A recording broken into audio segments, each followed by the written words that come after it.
తప్పకుండా వస్తుంది రిషి. రేపు మీరిద్దరూ స్కూల్లో కలుస్తారు. చూస్తూ ఉండు. సరే, నువ్వు వెళ్ళి ఫ్రెష్ అప్ అయ్యిరా. వెళ్ళి.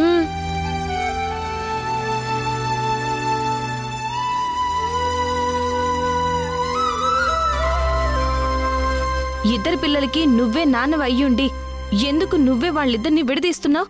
రిషి శశిని వేరు చేసింది ఎవరు? నువ్వా నేనా? ఇంతకాలం కలిసి పెరిగిన పిల్లల్ని నేనే విడదీశానా? రిషి శశిల బాధకి కారణం అమ్మగా నేనేనా? అబ్బబ్బబ్బా, ఏందో ఈ కొంప రోజు రోజుకి ఇట్ట తయారైపోతా ఉండదే. వసంత, వసంత! అమ్మా చెప్పండి అమ్మగారు. ఈ ఇంటి పరిస్థితుల వల్ల నాకు తల బాగా బదలైపోతా ఉండదు. కాస్త వేడివేడిగా కాఫీ పట్టరా. వెళ్ళు. అలాగే వెళ్ళు.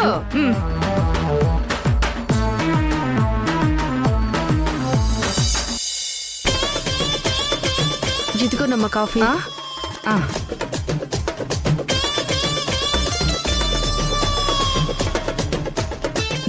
నీకేం చెప్పాను? కాఫీ వేడివేడిగా ఉండాలని చెప్పానా లేదా? కాఫీ వేడిగానే ఉంది కదమ్మా.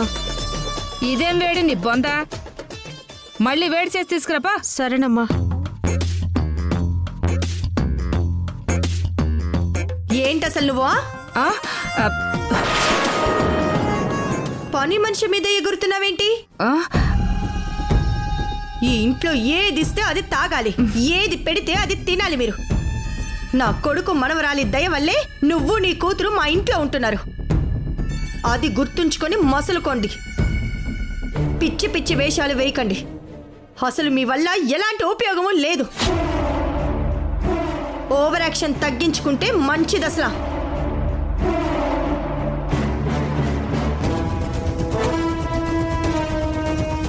కాఫీ వేడి చేసుకుని తీసుకురమ్మన్నందుకు ఇంత తీసేసి మాట్లాడుతుందా? ఇంకా లాభం లేదు. నేను మా అమ్మి జాగ్రత్త పడాల్సిన టైం వచ్చి ఉండాది.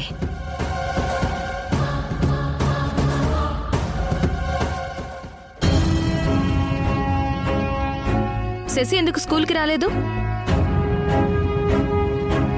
అంటే మీరు తనని పట్టించుకోవడం లేదనేగా? మీరు పట్టించుకోకపోయినా తల్లిగా నేను పట్టించుకుంటాను. రిషిని తన సొంతం చేసుకున్నట్టే ఆ సింధు శశిని కూడా వదిలిపెట్టేలా లేదు. ఏదో విధంగా తన వైపుకు తిప్పుకుంటుంది. శశి కూడా వాళ్ళ అమ్మ దగ్గరికి వెళ్ళిపోతే ఇక ఈ ఇంట్లో నా పరిస్థితి ఏంటి?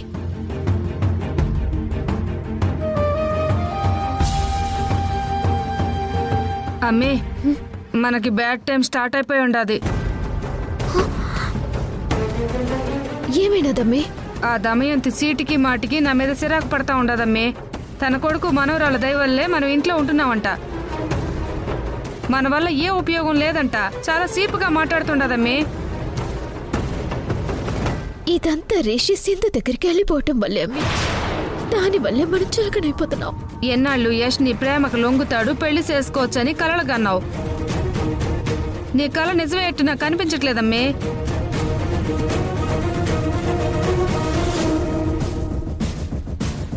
అవునమ్మి, ఏ రిష్ని అయితే నువ్వు మార్చాలని ప్రయత్నించావో వాడు వెళ్ళిపోయాడు.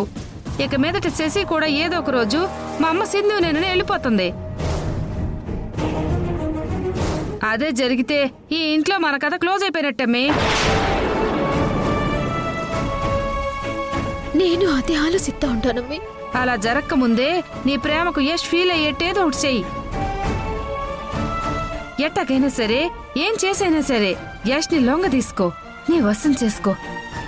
తల్లిగా నీకెంతకన్నా ఎడమర్చి చెప్పలేనమ్మే. నువ్వు చెప్పేది నిజమేనమ్మి. నేను ఎంతగా ప్రేమిస్తుంటానో యష్కి ఎప్పుడూ చెప్పుండాను. అయినా యష్ నాతో ఆంటీ ముట్టనట్టుగానే ఉంటున్నాడు.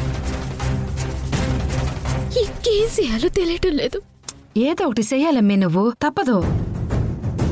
మనకి ఇంకొక నెల మాత్రమే టైం ఉంది. ఈలోగా యష్ ని నీ వైపుకి తిప్పుకున్నావా సరే, లేదంటే మనం తట్టా బుట్టా సర్దుకుని మన ఊరు పోవాల్సిందే.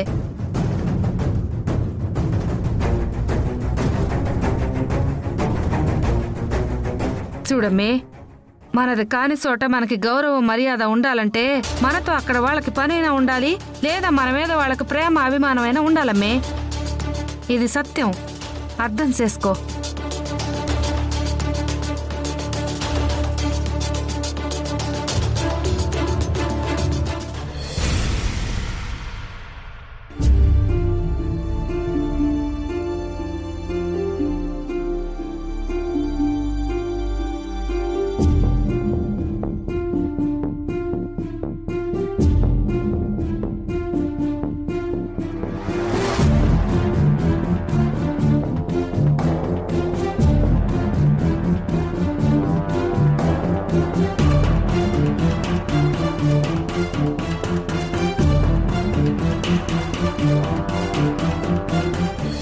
ఒకప్పుడు యష్ సింధులో ఎంత ప్రేమగా ఎంత సంతోషంగా ఉండేవాళ్ళు. ఇప్పుడు వాళ్ళ మధ్య ద్వేషం కోపం చోటు చేసుకున్నాయి. పిల్లల ద్వారా అన్నా మళ్ళీ యష్ సింధులు ఒక్కటవుతారని ఎంతో ఆశపడ్డాను. కాని చివరికి వాళ్ళ అమ్మా నాన్నలాగే వాళ్ళు విడిపోయి వేరువేరుగా అయిపోయారు. మళ్ళీ నా కొడుకు కోడలు పిల్లలతో కలిసి ఆనందంగా ఉంటే చూసే అదృష్టం ఈ జన్మలో నాకు దొరుకుతుందా? లేదు. యష్ సింధు ఎలాగైనా సరే కలవాలి, లేదంటే పిల్లల భవిష్యత్తు అగమ్య గోచరం అయిపోతుంది. అందుకు ఒక్కటే దారి. ముందు సింధు యష్లు ఒకచోట కలిసేలా చేయాలి. అదెలా జరుగుతుంది?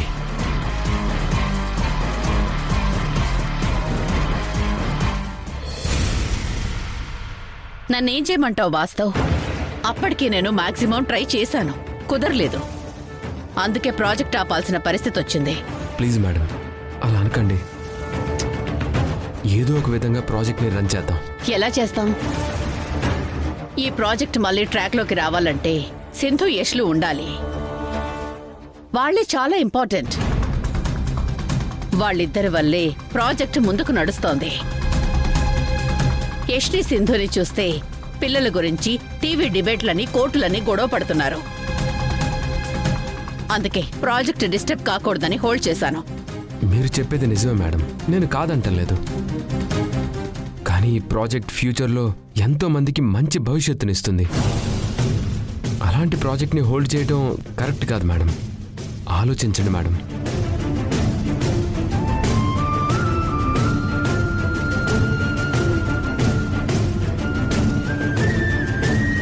ఓకే వాస్తవ్, నీ మాట నేను కాదంటలేదు. మరి మళ్ళీ వర్క్ చేయడానికి సింధు యష్లు వస్తారా? నువ్వు వాళ్ళని ఒప్పించగలవా? ఆల్రెడీ సింధుని అడిగాను మేడం. ఏమంది? మళ్ళీ జాబ్లో చేరి యష్కి ఎదురుపడి తన దృష్టిలో ఇంకా విరోధిని కాలేను అంది. అదేంటలా అంది? అంటే సింధు కేసు గెలిచింది మేడం, కొడుకు సింధుతో ఉన్నాడు. హో, యష్కి అదే కోపం, నా కొడుకు నాకు దూరం చేసిందని. అందుకే సింధు జాబ్కి రిజైన్ చేస్తానంది. సింధునే నో అంటే ఇక యష్ ఓకే అని ఎందుకంటాడు? అసలే సింధు మీద కోపంతో ఉన్నాడంటున్నావు. వాళ్లతో వర్క్ జరగదు వాస్తవ్. ఈ ప్రాజెక్ట్ పూర్తిగా మీ చేయి జారినట్టే. నేను వేరే వాళ్లతో మూవ్ అవుతాను.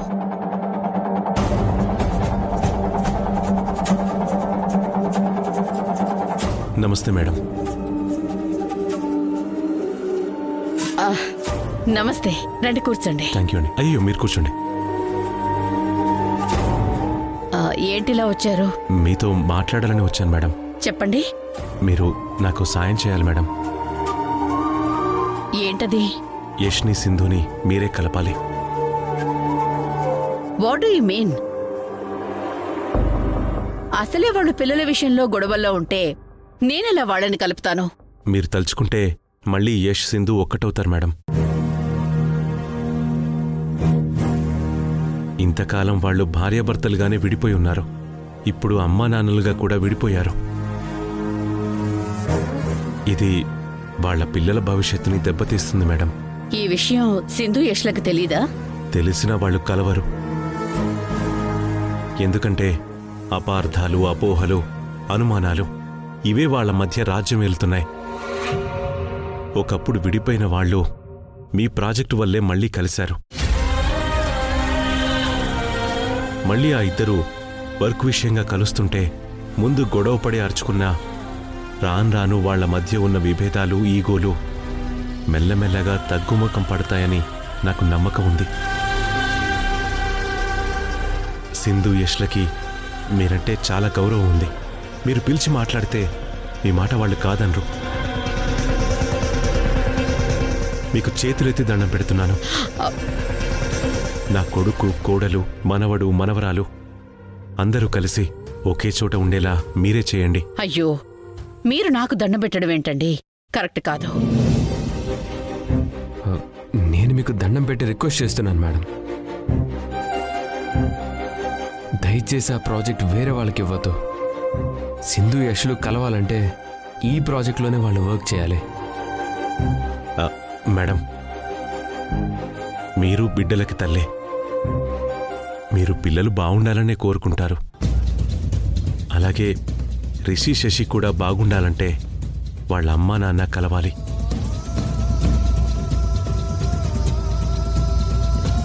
సింధు, యష్లు కలవడం నాకు ఇష్టమే. బట్ కలుస్తారన్న నమ్మకమే నాకు రావడం లేదు.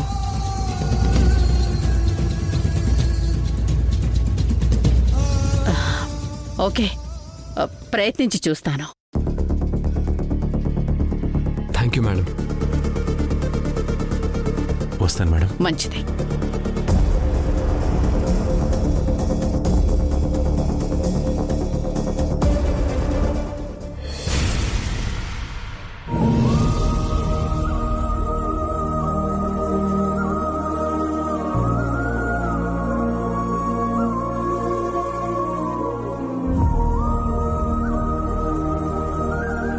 మీరు బిడ్డలకి తల్లే.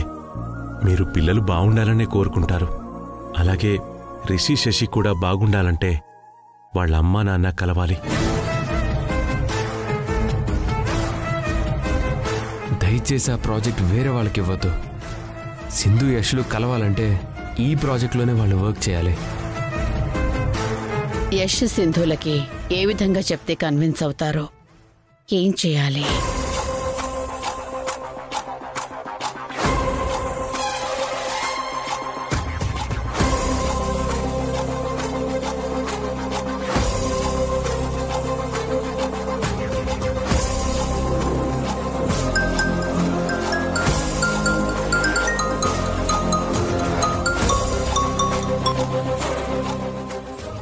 Hello ma'am. యష్, నీతో మాట్లాడాలి.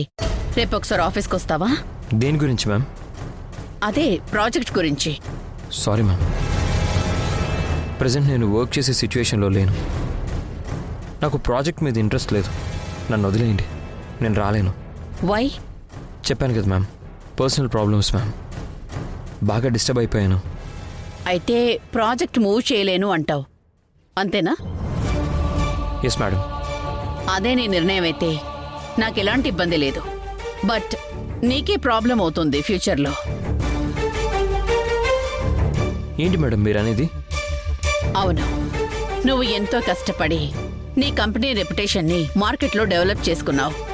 ఇప్పుడు సడన్గా ఈ ప్రాజెక్ట్ వదులుకుంటే బిజినెస్ మార్కెట్ అంతా నీ గురించే మాట్లాడుకుంటారు. యష్లో స్కిల్స్ తగ్గిపోయాయి, ఇక వర్క్ చెయ్యలేడు అని నీకెవ్వరూ ఆఫర్ చేయరు. అప్పుడు నీ కంపెనీ ఇమేజ్ డౌన్ అవుతుంది. బాగా ఆలోచించుకో.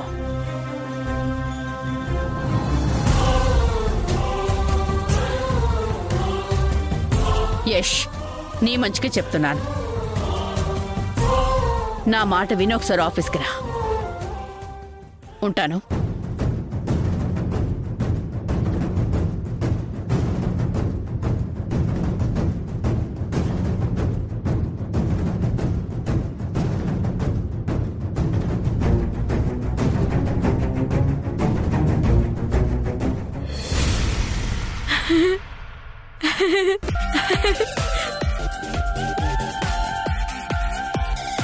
రిషి, ఏం చూస్తున్నావు?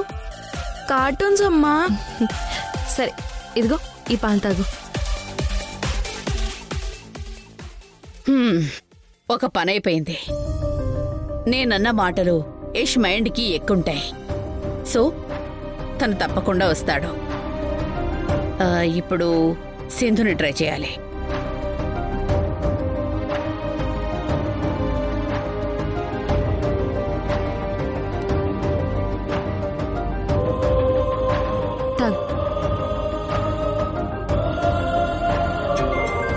రిషి, నువ్వు తాగుతూ ఉండు. Sunanda madam call చేస్తున్నారేంటి?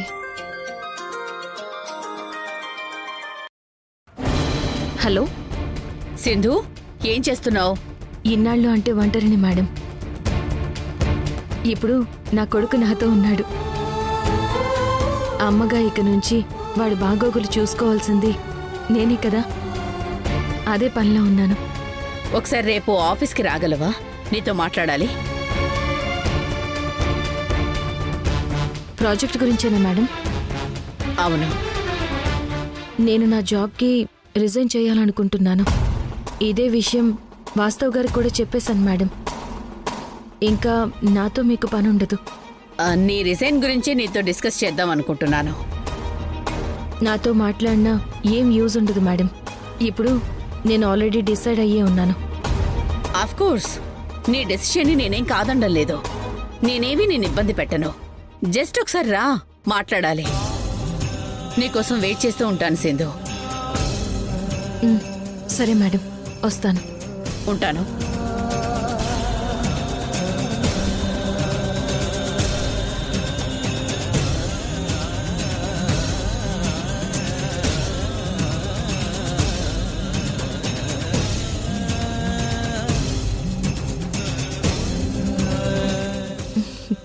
రిషి, ఆహా, మొత్తం పాలు తాగేసావా?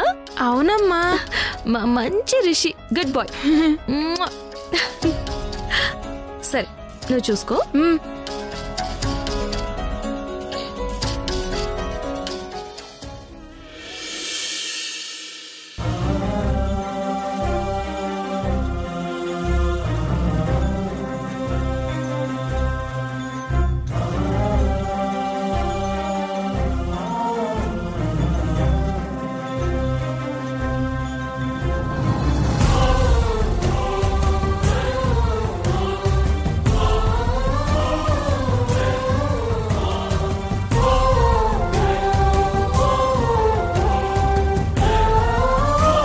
దావద్దా, కాఫీ తీసుకో.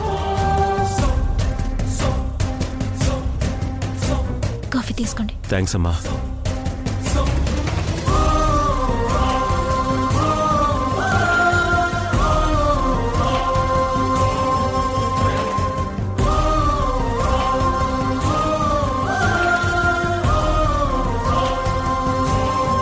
అమ్మా, ఏటి శశి?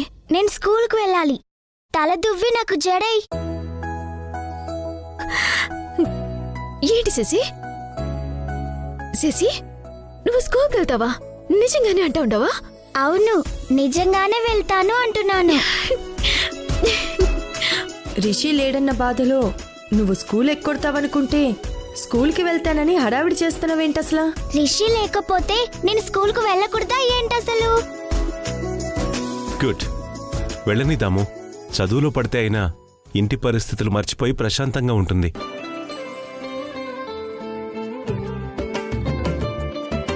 ఏంటమ్మా అలా చూస్తున్నావు? రా, జడవై. ఇస్తాను.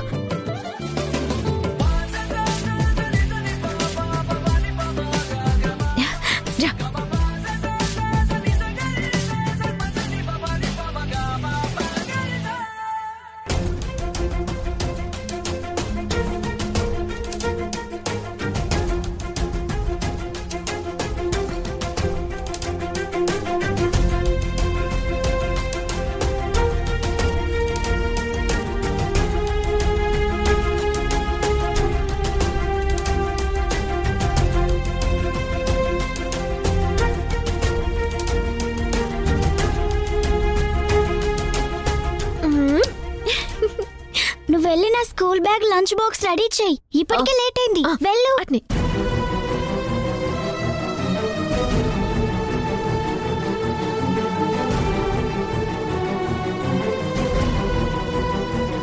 నాన్న,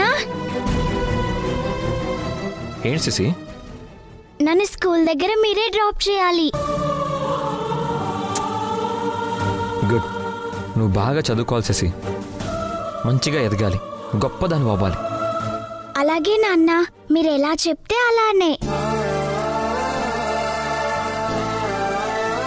సరే, నిన్ను స్కూల్ దగ్గర డ్రాప్ చేసి నేను ఆఫీస్కి వెళ్తాను.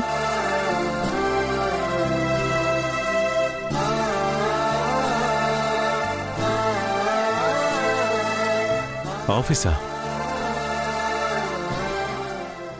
సునంద మేడం ఏదో మాట్లాడాలి, రమ్మన్నారు.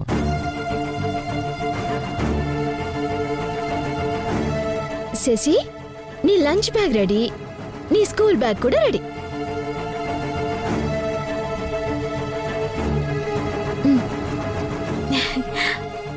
బాయ్ అమ్మా. బాయ్. బాయ్ నానమ్మ. బాయ్ తాతయ్య. బాయ్. శశి, వెళ్దాందా?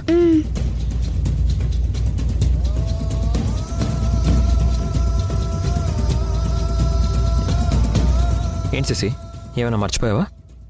ఒక్క నిమిషం నాన్న.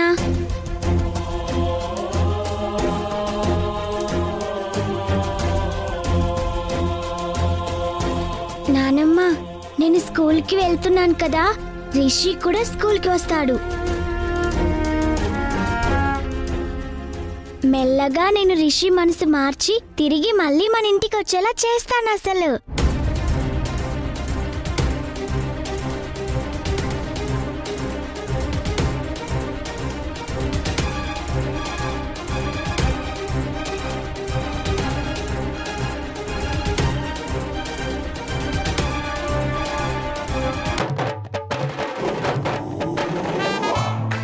ఆవిడ దింపేసి. ఆటోలో నేను తప్ప వేరే వాళ్ళు ఎక్కడానికి వీల్లేదు. నీకెంత కావాలన్నా నేను ఇస్తాను, నన్ను తీసుకెళ్ళు. అసలు ఆటోని ఫస్ట్ పిలిచింది నేను. నీకంటే ముందు నేను పిలిచింది.